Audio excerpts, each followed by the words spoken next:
예, 다시 왔습니다. 두 번째 작품, 당신이라는 책. 예.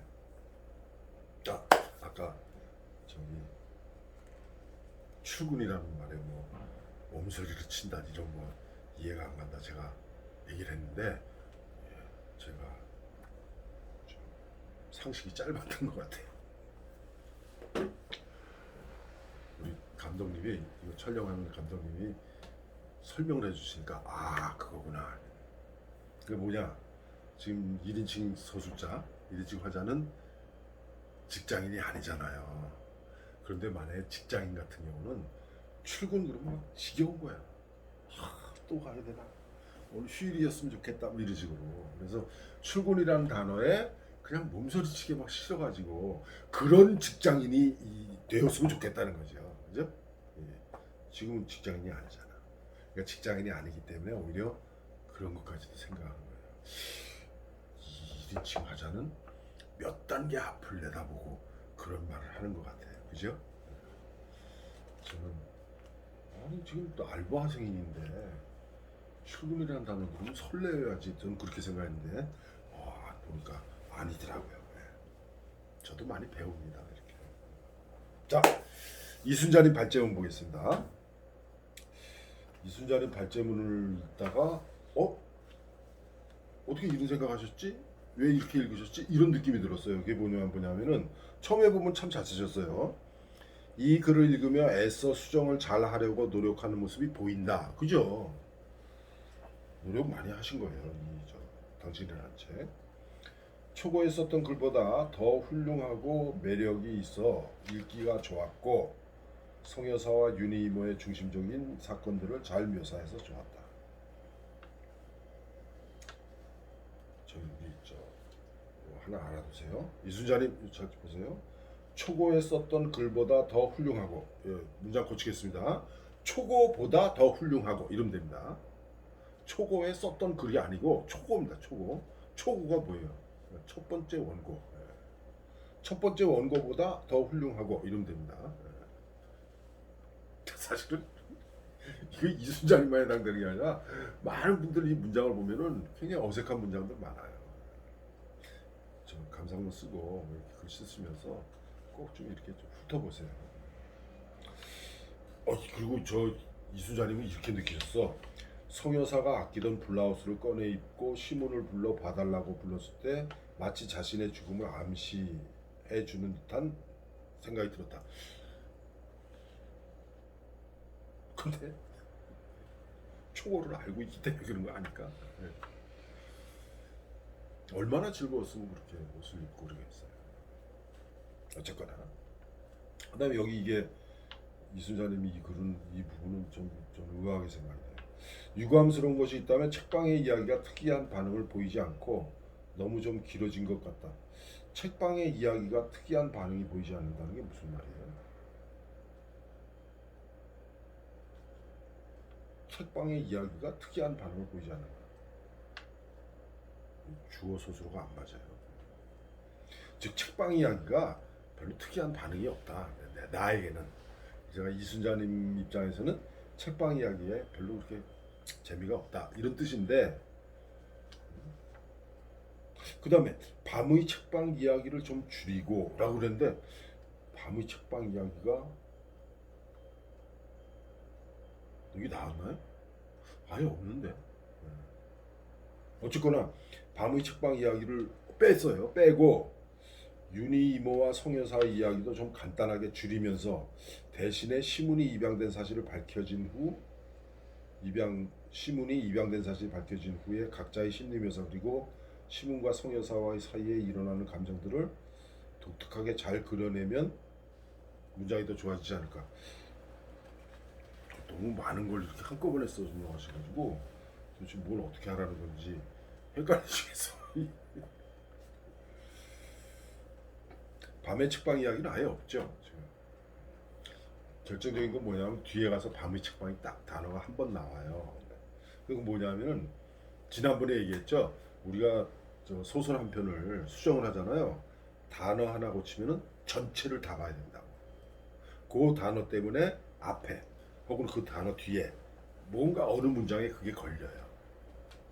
그러면 지금 앞에 밤의 책방 이야기가 초고에는 있었는데 그 빠졌잖아요. 빠지고 여기에 나온 책방은 성여사가 하던 책방이고 지금 나는 뭐 하는 사람이야? 책. 뭐 거기서 이제 서점에서 일을 하면서도 책도 저거 하잖아요. 저 여기 뭐라고 그랬나? 제본 새로 해주는 사람이잖아요. 그러니까 쉽게 얘기하면은 책 수리고 좀 이상하죠, 그죠? 그런데 뒤에 밤의 책방에서 선물이 배달되잖아요. 밤의 책방이 뭔데? 아 물론 우리는 알죠. 초고를 읽기 때문에 알죠. 그런데 지금 수정된 원고에는 밤의 책방 이야기가 없었단 말이에요. 근데 갑자기 밤의 책방에서 책이 생일 선물로 배달된다니까 밤의 책방이 뭐야? 그렇게 된 거예요.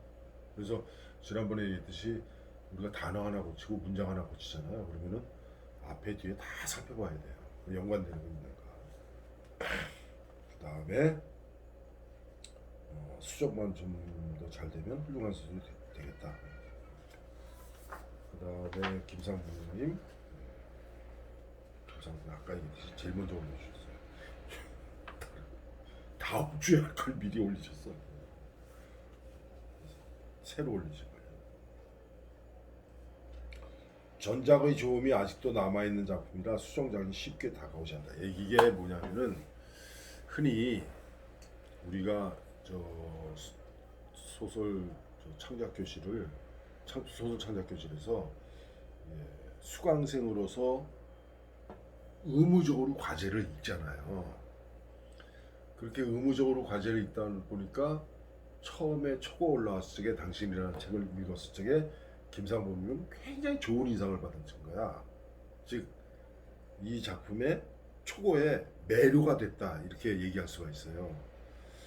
근데 수정을 해놨단 말이야. 수정한 걸 읽어보니까 초고에 매료됐던 그 감정이 아직 남아있어가지고 이 수정작의 잘된 점, 수정을 어떻게 잘했다는 게 느껴지질 않는 거야. 그 수정을 어떻게 했다는 그 느낌보다 초고에서 받았던 좋은 감정이 더 강한 거예요. 그러니까 이 수정작을 제대로 파악을 못 하신 거야, 지금. 제 느낌에는. 이런 경우가 있습니다. 왜냐면 어떤 작품이 매료가 되고 나면은 그 다음에 그걸 수정을 했잖아요. 수정한 것에 대해서 별로 그렇게 재미를 못 느껴요. 그거 왜 빠졌지? 이렇게 돼버려요. 사실 그게 빠져야만 정상인데 그걸 왜 빠졌지? 이렇게 자꾸 과거에 초고 읽었던 기억을 되살려가지고 수정작의 참맛을 제대로 느끼지 못하는 거죠. 그런 경우가 있습니다. 전작에서는 세련함과 유려한 문체로 글에 멋이 있었다면 이번 작품은 현실성, 핍진성 높이기 위해 몇 가지 장치를 했다. 그런 장치들의 어색함이 전작의 멋짐보다는 시간에 쫓긴 것이 아닌가 하는 생각이 듭니다. 그런 장치들이 어색하게 느껴졌는데 전작의 멋짐보다는 어색하다는 거죠. 시간에 쫓겨서 낸 거 아닌가가 아닙니다. 제목 보면 아시겠지만 이 작품은 1차 수정작에 포함이 됐어야 돼요. 근데 날짜를 못 지키셨어요. 그래가지고 좀 2차 수정작으로 시간 더 드릴 테니까 천천히 하세요. 이래가지고서는 2차 수정작으로 들어온 겁니다. 시간은 모르죠 뭐. 2차 수정작 낼 때까지도 바빠가지고 제대로 수정을 못해서 후다닥 고쳤는지 그건 모르겠지만 기본적으로 수작인 것은 말할 나위 없지만 전작의 느낌을 살리며 수정작의 완성도를 높이는 작업은 쉬운 일이 아닌 것 같다. 예, 맞습니다. 참 힘들어요. 수정하니까. 그래서 좋았던 점은 유니모의 책을 수선하는 장면 등에서 최근 수상작들의 트렌드 분위기죠. 분위기 느껴졌어요. 마지막 부분에 자기 앞에 생이야기는 빼는 것이 좋지 않겠는가. 그때 빼라고 그랬는데도 그거 넣었잖아요. 이 사람 고집이에요. 이 글 쓴 사람이 고집이야. 그거는 꼭 듣고 싶은 거야. 저는 그렇게 생각해요. 그래서 이렇게 무슨 지적을 하잖아요. 지적을 해가지고서는 수정을 해오라고 그러는데 내가 지적한 걸 안 고치고 그냥 가져오자. 그 다음은 얘기를 안 해요. 아, 이 사람 자기 고집대로 해야지. 만약에 그거를 제 생각대로 제 것만 제 생각만 주장해가지고 이거 왜 안 고쳤냐, 이거 왜 안 뺐냐고 얘기하면은 그럼 이병렬 또 만드는 거죠. 그죠? 한번 이렇게 토론해서 얘기를 하고 그다음에 안 고치고 그냥 가져오잖아. 그럼 그거 놔둬요. 아, 이 사람이 고집이다. 이 사람의 어떤 특징이다. 그 사람만의 개성이니까 이렇게 넘어갑니다. 우리들이 이렇게 수정 작품 읽고 다 토론하잖아요. 그 토론한 내용을 100% 반영해가지고 수정을 한다. 아무 맛이 안 나요. 기억하세요. 우리 12명이 한 작품을 읽고 거기에 대한 감상, 느낌을 얘기하고 그리고 이렇게 썼으면 좋겠다. 이렇게 문장 고쳤으면 좋겠다. 이렇게 구성을 바꿨으면 좋겠다. 라고 다 한마디씩 하잖아요. 그렇게 한 12명이 한 말을 100% 반영해가지고 작품 수정했다. 그 작품 빵점짜리입니다. 왜 그럴까요? 네. 본인의 개성이 없어져 그래요. 그래서 그걸 주의를 해야 돼요. 내가 수정을 해야 될 거. 난 사실 이런 얘기를 하고 싶었는데 이렇게 지적한 거는 이것에 맞을까? 좋은 걸까? 나쁜 걸까? 본인이 판단해야 돼요. 그래서 제가 처음에 그런 얘기 한 것 같은데 제가 얘기한 대로 소설을 써서 다 소설가가 되느냐? 그건 아니라고 그랬잖아요. 그죠? 네. 이병렬이라고 하는 소설 쓴 사람이 여러분들보다 조금 먼저 소설을 쓴 사람이 내가 소설을 쓴 경험을 바탕으로 또 소설 직접 쓰기도 했지만 또 연구도 했잖아요.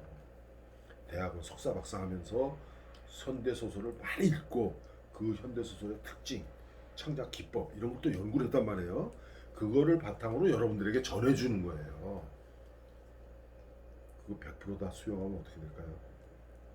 재미없어요. 이런 얘기를 가끔 합니다. 소설 창작 교실에 가가지고 수강생들한테는 참 안 좋은 얘기지만 그런 얘기를 해요. 우리 지난번에 김동인 예를 들었잖아. 이효석 예를 들고 뭐 그렇지 않고 뭐 요즘 뭐 나온 작가들 말고 저기 60년대 이전 작가들 요즘은 뭐 그런 경우가 많이 없지만 예전의 작가들 경우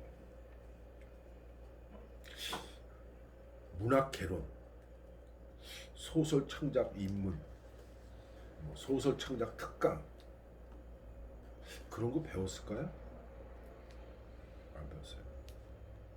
김동인도 그렇고 이효석도 그렇고 뭐 가까운 지금 돌아가셨지만 박완서 선생이 서울대 국어교육과에 입학만 해놓고 6.25 전쟁 터지는 바람에 아예 학교를 다니지 못하셨어요.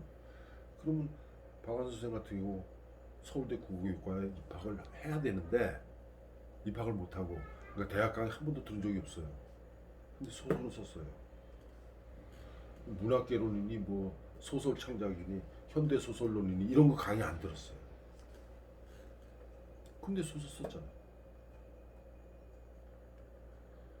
그럼 더 거슬러 올라가면은 김동인이나 이효석 같은 경우는 더 그렇죠. 그 사람들이 무슨 소설 창작 그런 강의를 들었나? 저만 해도 그래요. 저는 고등학교 졸업하고 나이 어려가지고 군에 지원 입대를 했어요. 그 군에 지원 입대해가지고 직업 군인 생활을 하다가 관심은 있으니까 소설책 이제 정기 구독해가지고 소설 계속 읽었단 말이에요.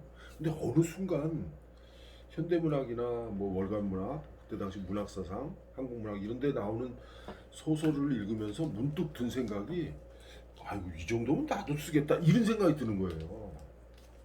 그래서 뭐 끈적거린 거였어. 대학 노트에다가 써내려갔죠. 그럼 그렇게 소설을 쓸 적에 내가 소설 창작론, 뭐 문학개론, 현대 소설론 이런 강의를 들었냐? 그런 거 들은 적이 없죠. 한 번도 들은 적이 없죠. 결국 뭐예요? 여러분들도 마찬가지예요. 여러분들도 사실은 여러분들이 소설을 쓰는 거는 지금까지 여러분들이 읽은 소설이에요. 그걸 기본으로 해서 쓰는 거예요. 다만 이렇게 소설 창작 교실이라고 하는 우리 부천시민 작가 교실이라고 하는 이런 좋은 이렇게 강좌가 있으니까 거기에 와가지고 이렇게 자기 자신을 다듬는 거죠. 부천시민 작가교실 전문 작가반에 와가지고서는 이병렬한테 강의 들었다고 전부가 다 전문 작가가 돼야 진짜 안 돼요. 그렇게 되면 대한민국에 소수가 넘쳐나게.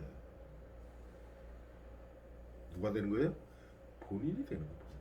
그래서 저는 이렇게 토론을 하면서 지적을 하지만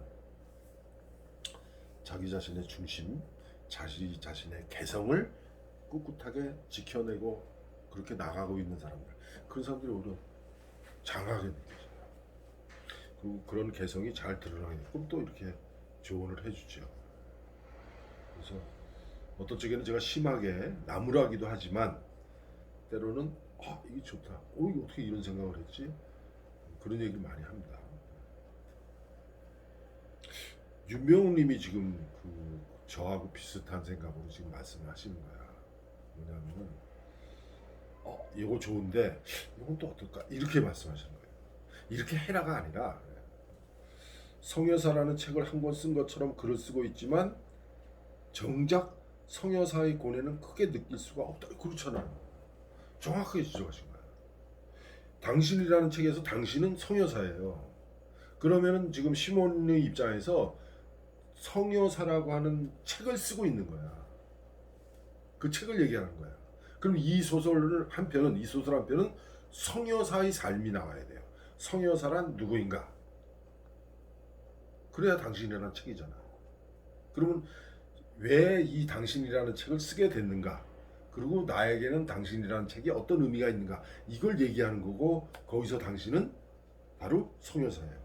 근데 성여사의 고뇌, 뭐 삶은 대충 나오지만 성여사의 고뇌, 그 고뇌가 시몬을 어떻게 움직였는가 이거는 잘 안 나와요.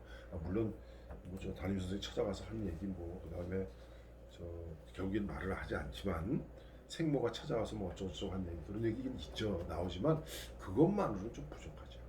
그리고 넷째로 태어나서 아들 이름 남자 이름 받은 거 그다음에 동생 윤희 이모라고 되는데 그 윤희 이모를 위해서 뭐 희생한 거 그것만 가지고 좀 뭔가 그러니까 성여사 자신이 느끼는 자기 자신의 삶의 어떤 갈등 그런 속마음 이게 좀 드러나야 되지 않을까. 아니면은 시몬이 추정을 한다거나 그때 나한테 이렇게 얘기했는데 그게 아마 이런 뜻이었던 모양이다. 근데 지금 이미 죽었으니까 그죠? 그래서 뭐라 그러냐면 글을 읽으며 뭔가 뭉클하게 와닿지 않는 이유는 인간의 원초적인 감정이 잘 드러나지 않아서일 것이다. 이런 부분이 좀 더 첨가가 됐습니다. 다른 부분은 참 잘 돼 있어요. 참 좋은데 부드럽고 좋은데. 그래서 여기 이렇게 윤명훈님도 이렇게 얘기했어요. 성여사라는 좋은 한 권의 책을 부각하려 애쓰다 보니 갈등 부분을 축소한 것 같다고 또 이렇게 좋게 또 말씀하죠.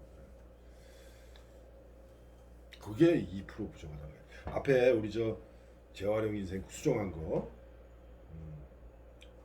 뭐였죠? 다시 돌아온 꿈 그것도 내가 2% 부족하다고 그랬잖아요.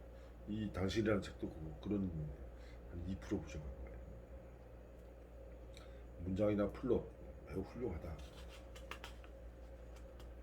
제가 지적을 했는데 우리 토론에 나왔는데 수정하지 않은 부분이 있었죠. 그거는 이 글을 쓴 사람의 개성이에요.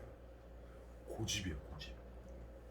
아집이라 그러면 내가 막 깨줄 텐데 고집이고 왜 어떤 의미로 이걸 수정을 하지 않았는가? 어떤 의미로 빼라고 그랬는데 안 뺐는가? 자기 앞이 생 이야기. 그리고 책과 관련된 이야기를 쫙 소설해 놓잖아요. 한쪽 넘어가서 이 이야기를 하고 싶은 거구나. 그 이야기예요. 거기에다가 성여사의 삶이 딱 녹아 있었으면 얼마나 좋았을까. 그게 무슨 생각이죠. 그래서 뭐 안타까운 거야. 이 좋은 글에 그 몇 쪽이냐면요. 제가 여기다 표시를 해놨어. 121쪽. 121쪽부터 122쪽까지 넘어가면서 책과 관련된 이 화자의 사고가 잘 나와 있어요. 어떻게 보면은 무슨 사건 사고 이런 거, 그러니까 스토리 위주의 소설을 읽는 사람은 그 부분이 참 재미없게 느껴졌을 거예요. 근데 그 부분이 이 소설을 쓴 사람이 진짜 하고 싶은 얘기야. 그럼 거기에 당신이라는 책의 제목에 맞게 당신의 삶을 거기에 녹여 넣어야죠. 그게 안 돼 있는 거예요. 그래서 안타까워요. 윤명호님도 그렇게 느끼신 거예요. 이우진님, 아까 거는 초고 감상으로 대신한다 그랬는데 여기 또 써놓으셨어. 구성을 새롭게 바꾸며 공을 들인 흔적이 보였다. 하지만 좋은 문장이 이야기 구성에 의해 빛을 발한 듯하다. 자주 바뀌는 그리고 부자연스럽게 넘어가는 장면 전환으로 집중이 떨어지고 이야기가 단절되는 느낌이다. 이우진님 같이 느낄 수도 있어요. 초고에서 등장하는 밤의 책방도 마지막 즈음에 다시 등장하는데 밤의 책방에 대한 아무런 설명이 없다. 바로 그거예요. 이게 뭐냐면은 제일 마지막에 보면은 밤의 저 밤의 책방에서 밤의 서점에서 저게 나와요. 저 뭐지 저 났어.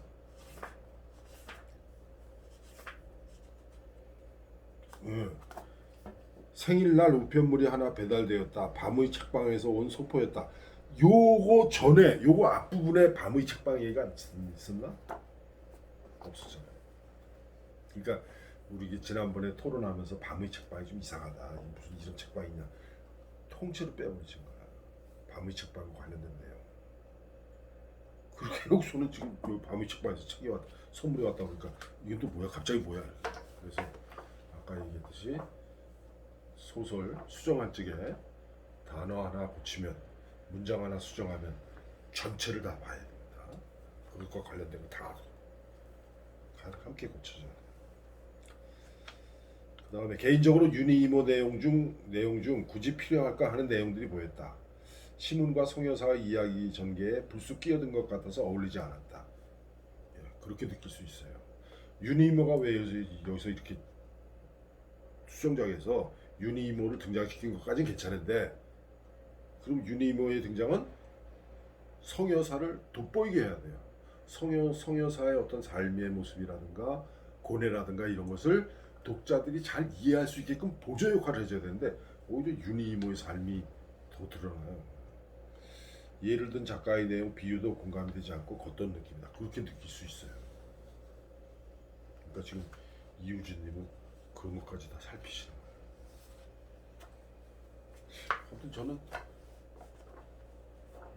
전문 작가반 수강생들이라고 생각한다고 안 되고 전문 작가반에 아주 우수한 독자들과 이렇게 이야기를 나누는 느낌이에요.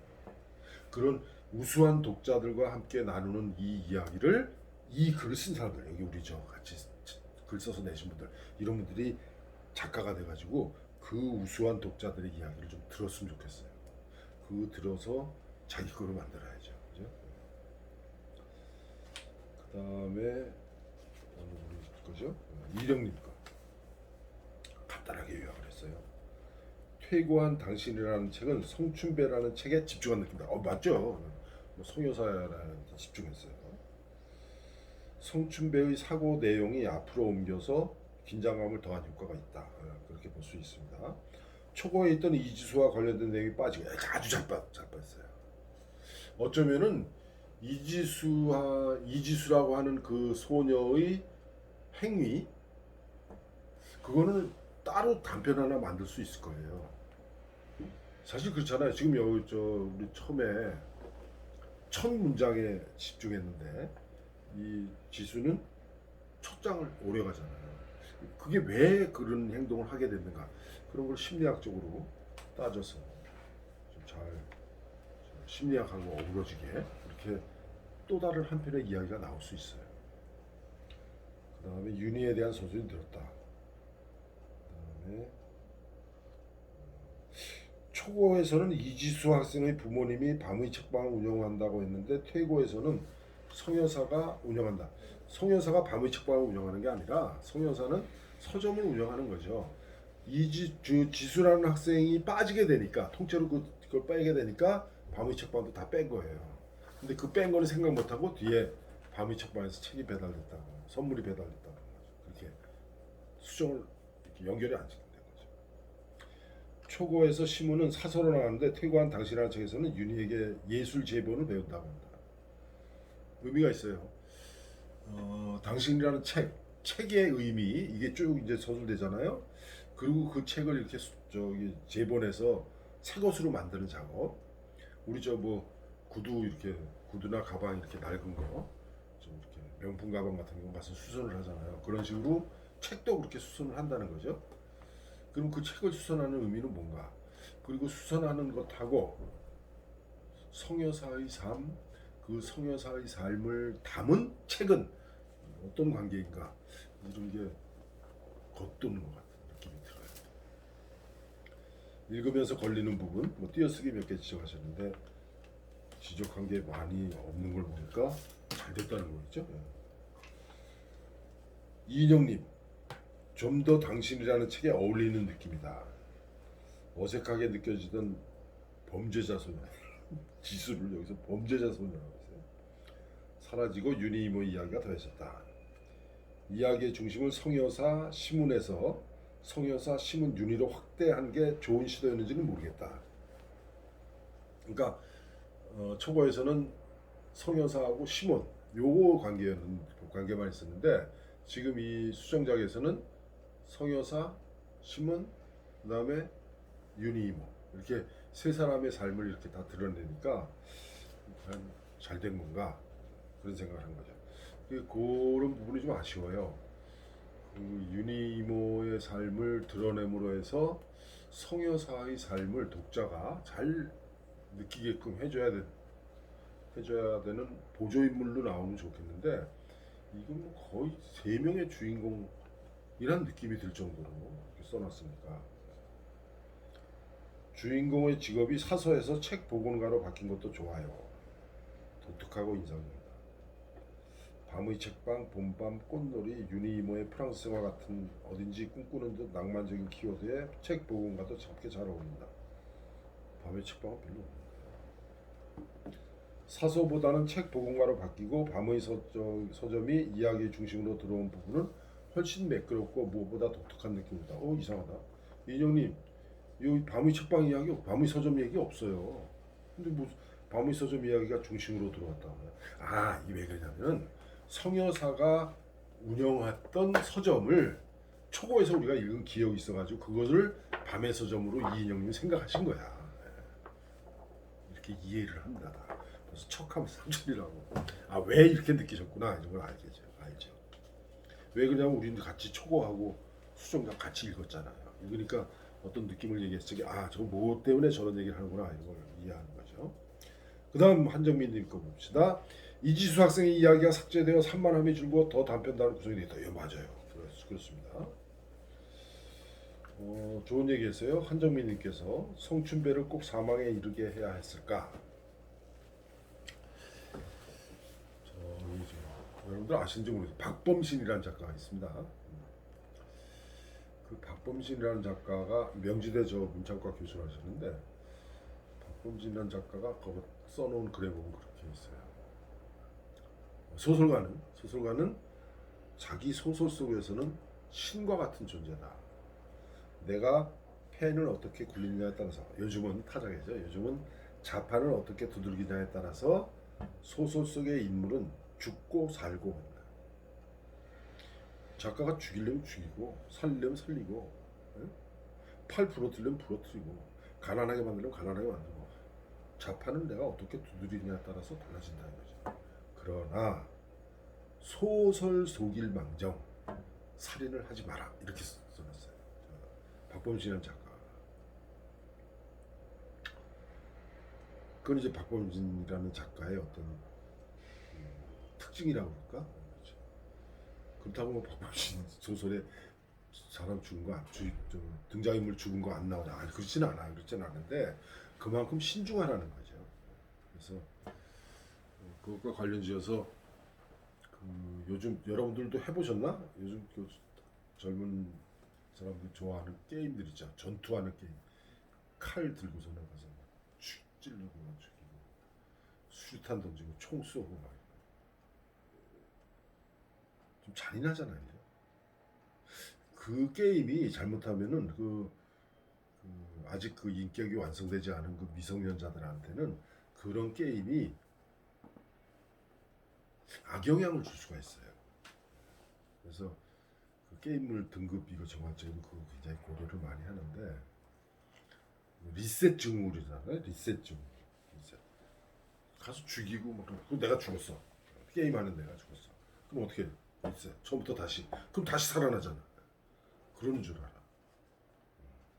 사람의 생명은 하나밖에 없습니다. 죽이면 안 돼요. 소설 속에라서 죽이지 마라 이렇게 얘기를 합니다. 박범신 선생이 왜 그런 얘기를 했는지를 이제 이해를 하기 때문에 일리가 있는 얘기예요. 한정민님도 아마 그런 생각하신 것 같아요. 성춘배를 꼭 사망에 이르게 해야 했을까? 이게 뭐냐면은 전에 제가 글을 썼는데 논문을 썼는데 그렇게 했어요. 김동일이라는 작가의 작품을 보면은 단편을 보면은 꼭 마지막에 사람 하나 죽어요. 김동일이라는 작가. 왜 그러냐면은 김동일이라는 작가의 작품은 거의 다 자연주의 계열의 작품이거든요. 자연주의라고 하는 게 뭐냐면은 원인과 결과예요. 자연과학의 이론이죠. 어떤 원인 때문에 어떤 결과가 나왔다라는 그 공식에 맞는 작품들이에요. 이거 우리 지난번에 얘기했듯이 감자 얘기했잖아요. 감자에서 복녀가 죽음에 이르는 과정. 복녀가 죽은 것은 왜 죽었다? 가난 때문이었다. 두 번째는 애욕 때문에 그랬다. 욕심 때문에 그런 거죠. 이런 과정을 이야기하면서 김동희는 꼭 사람을 죽여요. 인물을. 배따라기 죽잖아요. 또 뭐 있어요? 광염소나타 마찬가지죠. 김동인의 저 단편들 기억나는 거 해보세요. 그럼 다 마지막에 한 사람씩 죽어요. 그다음 또뭐 있어요? 저 광화사 있죠, 광화사. 소경님 때문에 죽잖아. 그 김동인의 소설은 자연주의 계열인데다가 하강 구성을 많이 해가지고 그런 특색이 있어요. 근데 그게 과연 좋은 것이냐? 그래서 박범준 선생의 말을 빌리자면 소설가는 자기 자신의 소설 속에서 신과 같은 존재이다. 그러나 아무리 소설이라 하더라도 살인은 신중해야 한다. 작가가 소설 속의 인물을 등장인물을 죽이는 것도 박범신은 살인으로 보는 거예요. 조심해야 된다. 한정민님 한마디 때문에 또 별 생각을 다 하게 됐습니다. 다음 이대호님 거. 이대호님 오늘 12시 바로 전에 올려주셨어요. 시간 맞추려고 노력한 거. 참 예쁘죠 그런 거.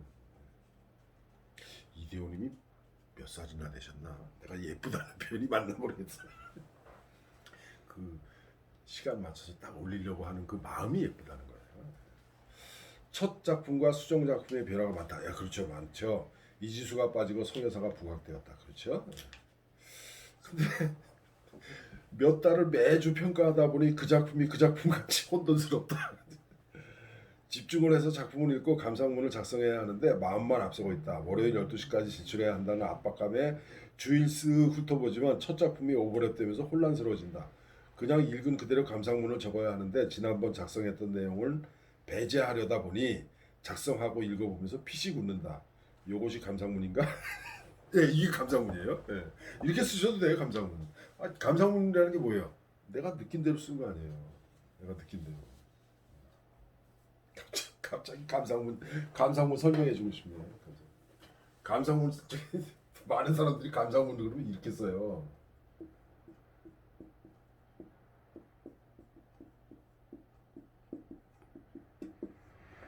이거 아닙니다. 이거 아닙니다. 이거. 네? 감상문 이거 아니에요.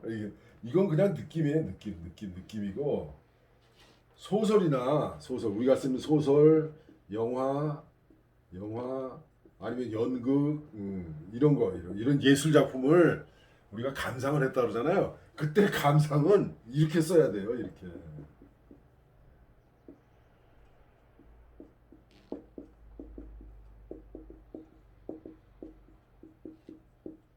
이렇게 됩니다. 감상문입니다. 이렇게 감상문입니다. 이게 그래서 소설이나 영화, 연극 이런 거를 보고 나서 느낌을 그 느낌을 쓸 적에는 이렇게 감상문이라고 써야 돼요. 이거 감상은 그냥 평소에 그냥 내 느낌, 요 감상이 아닙니다. 감상입니다. 저기 지식인에 찾아보세요. 감상 한자 나옵니다. 여기에 말하는 지금 요것이 감상문인가 해서 요 감상은 요거예요. 지금 이대원님 요거예요. 이렇게 감상이 되려면은 논리적이어야죠. 이건 이렇고 이래서 이런 느낌이고 이건 이래서 요것이 잘 됐고 요것이 못 됐고 이건 이런 느낌을 준다. 이렇게 논리가 뒷받침되는 겁니다. 이걸 기억하시고. 아무튼 이 작품은 잘 고쳤어요. 수정 잘했어요. 물론 아까 2% 부족하다고 그랬죠. 2% 부족합니다. 부족한데 잘했어요. 잘 고쳤어요. 이 정도 쓰시는 분이면은 오늘 한 거 2편 있잖아요. 오늘 한 거 2편은 이 정도 수정하시고 한 분이라면은 비록 아까 2% 부족하다고 얘기했지만 수작이죠. 우리 12명 다 이거보다 여기에 더해서 2%더 보충을 했으면 좋겠어요. 다음 주에는 좋은 생각. 이거 저 좋은 생각이 쉰곡이었던가요? 근데 풍선, 이건 제목에 안 바뀌었어요. 이우진님하고 윤명웅님 두 분 다 잘하시는 분이니까 두 작품 수정작 마지막입니다. 그리고 나서 그 다음 주에는 여러분들이 새로운 작품 낸 거 있죠? 그거 가지고 입니다. 오늘 월요일인데 어젯밤에 마감해야 되는데 안 내신 분들이 있어요. 수업 2주 전에는 공개해야 되기 때문에 그래야 여러분들 보고 읽잖아요. 그러니까 오늘 이거 방송 나가는 게 수요일이잖아요. 오늘 밤새세요. 그래가지고 반드시 내들어가세요. 그래야 안 됩니다. 이거 안 내시면 안 돼요. 다음 주에 두 작품입니다. 쉰곡의 수정인 거. 풍선 제목 그대로입니다. 좋은 생각하고 풍선 두 작품입니다. 이우진님, 윤병호님. 마찬가지로 일요일 자정, 월요일 낮. 꼭 내주세요. 꼭 내야 됩니다. 여기까지 하겠습니다. 다음 주에 뵙겠습니다.